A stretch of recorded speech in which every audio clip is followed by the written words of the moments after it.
Bonjour à tous. On va entamer ici le deuxième chapitre de votre session sur les lois de probabilité discrète. Donc, on a vu ce que c'était qu'une expérience aléatoire. C'était une expérience qui relevait du hasard, tout simplement. Mais dans ce chapitre-là, on va voir ce que c'est que des variables aléatoires. OK? Donc, puis on va faire des calculs en lien avec ça, bien entendu. On va commencer par certaines définitions. Une variable aléatoire, une variable, c'est un paramètre, X, Y, Z, peu importe, ok? C'est un paramètre qui tend à varier, hein? C'est une variable. Comme on dit une variable aléatoire, ben cette variable-là va avoir tendance à varier en fonction du hasard. Okay? Elle va varier de façon aléatoire. Okay? On note les variables aléatoires de même façon que les variables avec lesquelles vous travaillez depuis votre tendre enfance par les lettres X, Y ou Z en général. Vous pouvez les nommer d'autres façons si vous voulez, mais en général, par convention, on utilise les dernières lettres de l'alphabet comme variables. Et en général, on utilise les premières lettres de l'alphabet comme des constantes. A, B, C ou D par exemple. Mais peu importe, c'est pas une obligation. Donc, on les définit par grand X, grand Y ou grand Z. Par exemple, grand X égale la face qu'on retrouvera sur le côté supérieur du dé lorsqu'on veut le lancer. C'est une variable aléatoire qui peut prendre la valeur 1, 2, 3, 4, 5, 6. Okay? Donc, une variable, ça nous retourne bien entendu des valeurs numériques. Donc, la variable aléatoire grand X, qui serait la face supérieure lorsqu'on lance le dé. Les résultats possibles seraient x égale 1, x égale 2, 3, 4, 5 ou 6. Okay?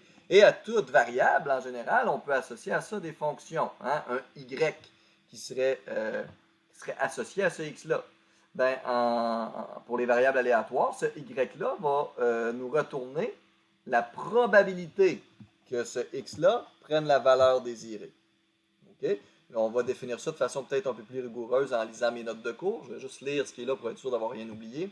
Donc, une variable aléatoire est une fonction qui associe une valeur numérique à chacun des différents résultats d'une expérience aléatoire. Habituellement, on utilise les lettres majuscules X, Y ou Z pour définir une variable aléatoire et les lettres minuscules pour représenter les valeurs que cette variable aléatoire-là peut prendre. Donc, petit x, petit y, petit z.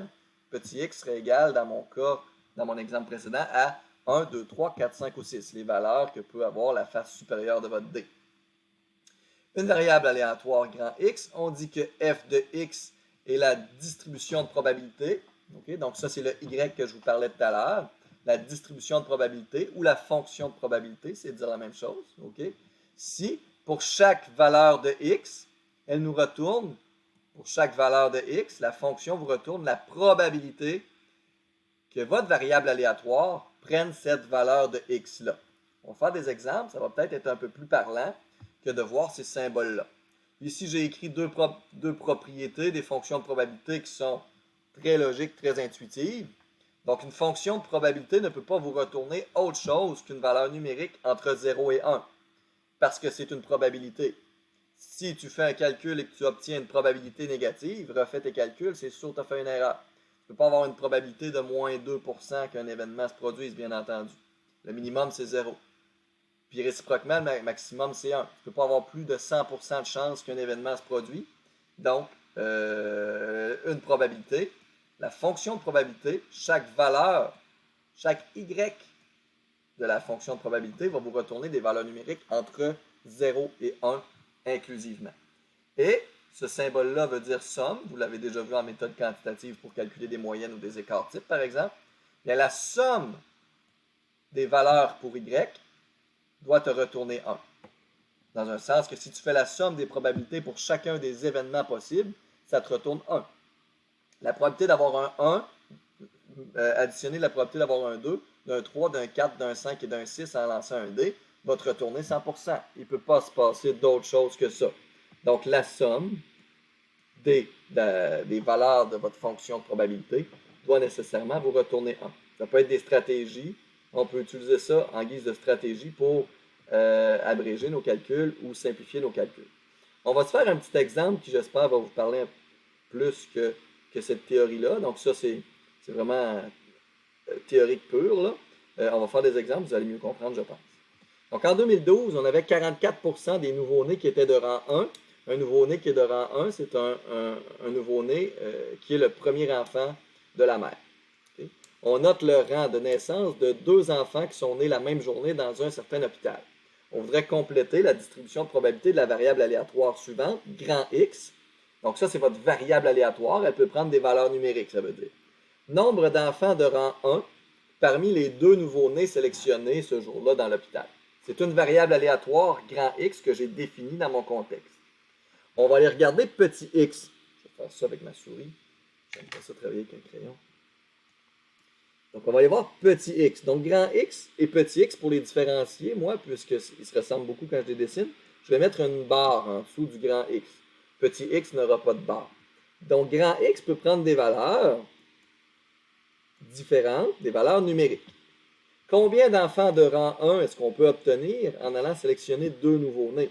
On pourrait en avoir aucun, 0. On pourrait en avoir 1, ou on pourrait en avoir 2. On ne peut pas en avoir 3, on ne peut pas en avoir 4, c'est impossible, okay? Parce qu'on va sélectionner 2 enfants. On va faire la distribution de probabilité sous forme de tableau. Okay? Donc, on va voir les valeurs de x, et ici, on va voir f de x, le y associé à ça. Ici, je vais mettre toutes les valeurs possibles pour x, 0, 1, 2, et je vais me faire une colonne totale. Je sais que le total, la somme des nombres que je vais mettre ici, la somme des probabilités, doit nécessairement être 1. Okay? C'est une propriété des probabilités.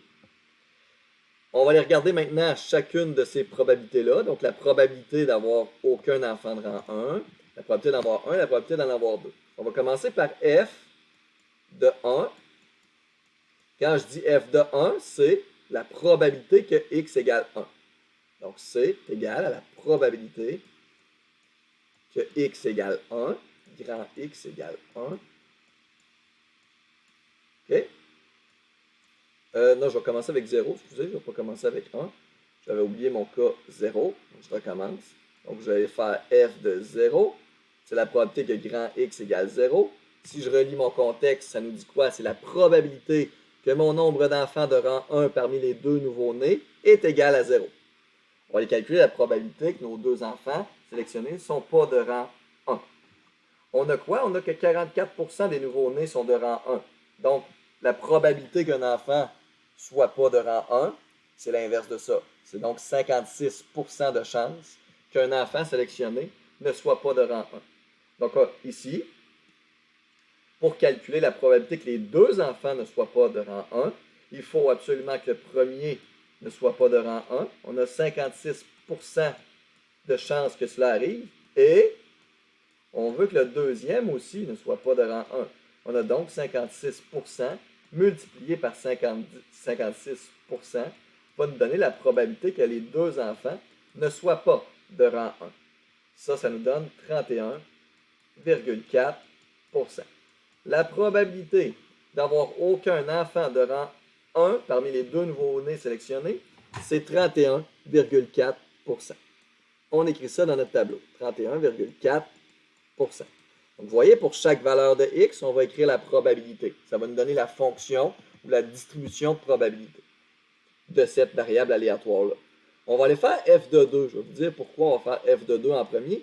F de 2 est plus facile à calculer que f de 1. Pourquoi? F de 2, on veut absolument avoir 2 enfants de rang 1. F de 1, il y a 2 cas à, traiter pour f de 1.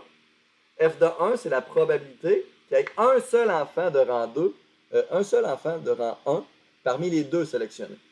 Ça pourrait être le premier enfant sélectionné ou ça pourrait être le deuxième enfant sélectionné. Donc, il faut traiter ces 2 cas-là. C'est plus long à calculer. Donc, je vous suggère d'aller calculer tout ce qui est facile en premier. Puis ensuite, d'utiliser peut-être la propriété qui est ici pour aller déduire le reste. Okay? C'est ce qu'on va faire dans ce cas-ci. En fait, on peut le faire de 2 façons différentes. On va voir que ça donne bien le même résultat. F de 2, on veut avoir que les 2 enfants sont de rang 1. Donc, c'est la probabilité que grand X égale 0, c'est-à-dire égale 2. Oh, du bon Dieu, je vais finir par l'avoir. Donc, F de 2, c'est la probabilité que grand X égale 2.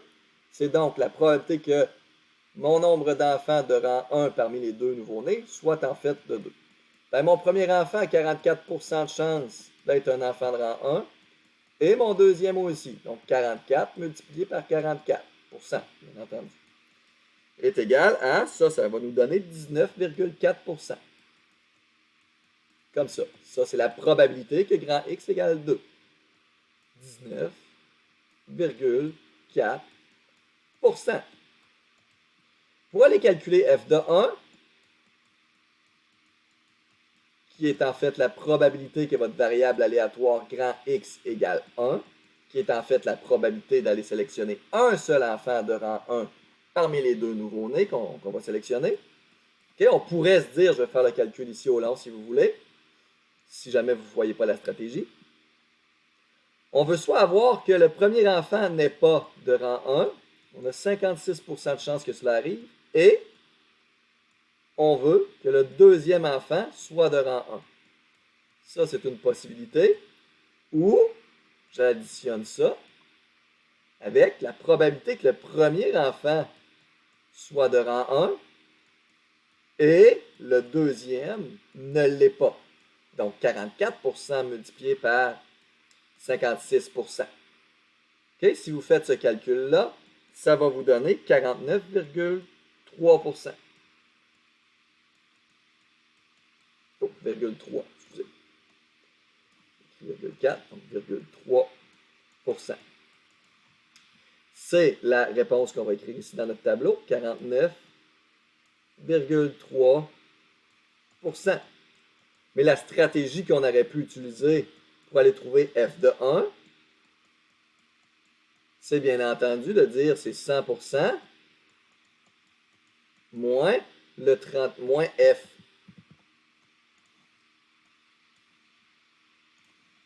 F de 0 moins f de 2. Et ça vous aurait donné la même chose, 100% moins 19,4%, moins 31,4%, vous aurez aussi donné 49,3%. En fait, ça aurait donné 49,2%, mais c'est juste parce qu'on a arrondi nos pourcentages au dixième près. Okay? Donc, la somme ne serait pas égale à 100%, mais serait égale à 100,1%. C'est juste parce qu'on a arrondi nos valeurs. Okay? Donc, utilisez la stratégie de votre choix, mais je vous suggère fortement, lorsqu'il vous reste une seule case à compléter, faites 100% moins les autres. Okay? C'est pour ça que je vous ai dit, commencez par ceux qui sont faciles à les calculer, puisque vous n'aurez pas besoin d'aller calculer celles qui sont un peu plus difficiles à les calculer. Vous aurez juste besoin de prendre 100% moins la somme des autres, tout simplement. Okay? Il y a un autre exemple ici qui est à faire exactement de la même façon. Je vais le faire dans une autre vidéo. Donc, essayez de le faire avant de regarder ma prochaine vidéo, peut-être, si vous voulez. Donc, si votre variable aléatoire grand X, c'est le nombre de tirages nécessaires pour obtenir une boule verte, et on a un jeu qui consiste à piger des boules dans un bocal qui contient 5 boules, 3 vertes, une rouge et une bleue, et le jeu consiste à prélever sans remise une boule jusqu'à ce qu'on obtienne une balle verte. Donc, on poursuit le jeu tant et aussi longtemps qu'on n'a pas pigé une balle verte, et on s'intéresse à la distribution de probabilité de le nombre de tirages nécessaires pour obtenir une boule verte. Donc, commencez à réfléchir à quelles sont les valeurs que petit x peut prendre, et ensuite, quelle est la probabilité que ces valeurs-là arrivent. Okay? Donc, je vous laisse l'essayer, puis vous pourrez visionner la prochaine vidéo lorsque vous aurez tenté de le faire.